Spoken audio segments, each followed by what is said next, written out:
A gente tem então a tendência de acreditar, né? A gente cresce acreditando que o amor é só bom. Basta amar e que o resto a gente corre atrás, né? Amor, quem acredita aí no amor e uma cabana? A gente só precisa de um amor e uma cabana.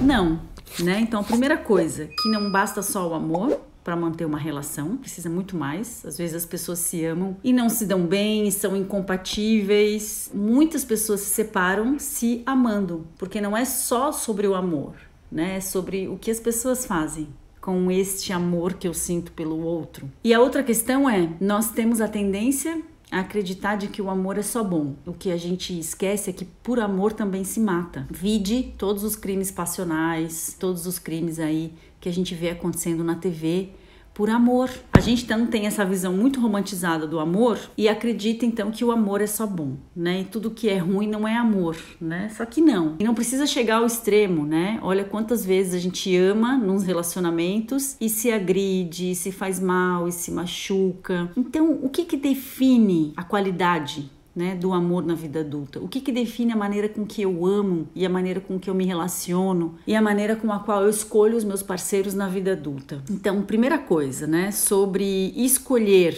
A gente nunca escolhe o parceiro ideal, né? Às vezes a pessoa ideal aparece na nossa frente, você não se atrai, né? Porque a gente não se atrai pela pessoa ideal, a gente se atrai pelo que é familiar, pelo que a gente reconhece. Como assim? Então, nós todos viemos de uma família, de um pai e de uma mãe, né? É claro que dentro disso 1000 possibilidades acontecem de diferentes maneiras. Então, mas todos nós nascemos de um homem e de uma mulher e fomos criados por uma figura materna e uma figura paterna, que na maior parte das vezes é o papai e a mamãe. Para alguns pode ser o avô, a avó, às vezes alguém que faz a figura paterna é um padrasto, ou um tio, ou um avô. Por exemplo, eu perdi meu pai muito cedo, né? Então meu avô, com meus tios também fizeram muito essa função da figura paterna na minha educação e na minha vida. Então, como é que a gente aprende a amar? Como é que a gente aprende sobre o amor? Início da nossa vida, na nossa primeira infância, até os 7, 8, 9 anos de idade, a gente então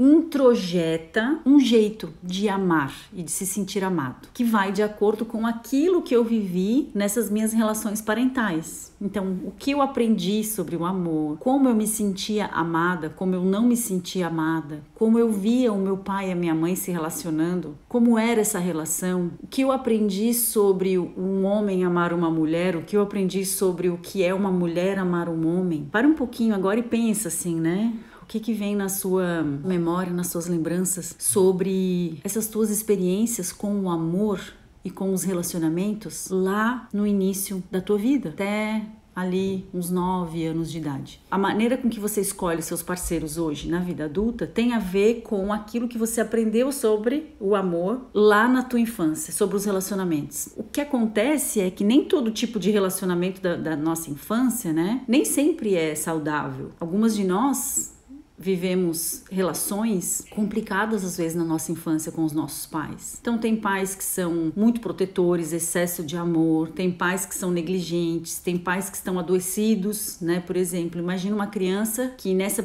primeira infância teve uma mãe deprimida. Como é essa criança? Às vezes essa criança, então, a mãe estava lá presente fisicamente, mas afetivamente ela estava completamente ausente, né? Ela estava implicada na sua doença, na sua depressão, na sua vida. Então, alguns pais estão lá, às vezes, cumprindo com as suas obrigações, né? Provendo aquilo que é o básico, mas não estão disponíveis afetivamente, ou uma família que tem um pai alcoólatra ou uma mãe com algum tipo de transtorno, depressão, enfim. São tantas as dinâmicas possíveis, né? Dentro de um sistema, de um núcleo familiar. E nós, então, nos desenvolvemos e vamos, então, assimilando e introjetando o que é essa realidade pra gente, né? Cada um na sua subjetividade, do seu jeitinho, né? Então, a primeira coisa que você precisa saber é, nós nos apaixonamos, então nós vamos para o mundo na vida adulta, chegamos lá e escolhemos os nossos parceiros de acordo com aquilo que a gente reconhece, não pelo que é ideal, mas pelo que é familiar, certo? E aí, teve um cara chamado John Bowlby, que identificou que entre o 9º e o 18º mês, as crianças, né, desenvolviam um tipo de apego, ou o que seria isso? Uma maneira de se relacionar com essa figura cuidadora, que na maior parte das vezes é a mãe. E aí então, depois da teoria do Bob, teve alguns desdobramentos. O que a gente sabe é que, de acordo com esse núcleo familiar, com essa estrutura e a maneira com que isso era concebido, né, essas dinâmicas familiares, fazem com que nós, na vida adulta, agimos de certa maneira diferente nos relacionamentos. Então, por exemplo, o tipo agradável. A pessoa que é do tipo agradável, né, são adultos que estão nos relacionamentos querendo agradar o tempo inteiro, que não sabem dizer não. Além de não saber dizer não, pedem desculpas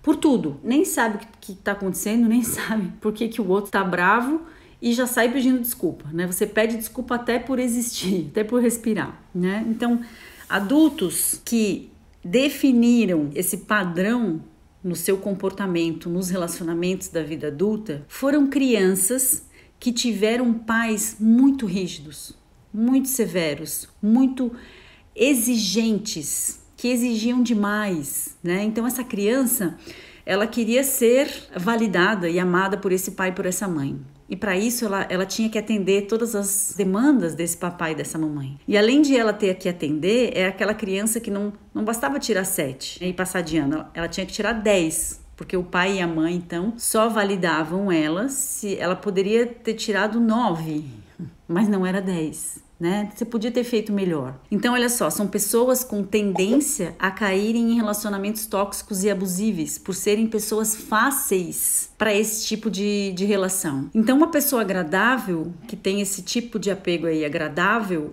ela tem a tendência, ela pode cair facilmente num relacionamento abusivo, porque ela não sabe dizer não. Esses adultos são crianças que tiveram pais muito rígidos e extremamente exigentes, e ela nunca se sentia suficiente em nada que fazia, por não conseguir agradar esses pais nunca. Ela podia aprender a tocar um instrumento, a falar uma língua, mas ainda assim não era o suficiente. Ela nunca se sentia de fato validada e aceita pelo que ela era. O quanto então a nossa educação e as nossas relações parentais, né, as nossas relações com o nosso pai, com a nossa mãe, definem a maneira com que a gente ama na vida adulta.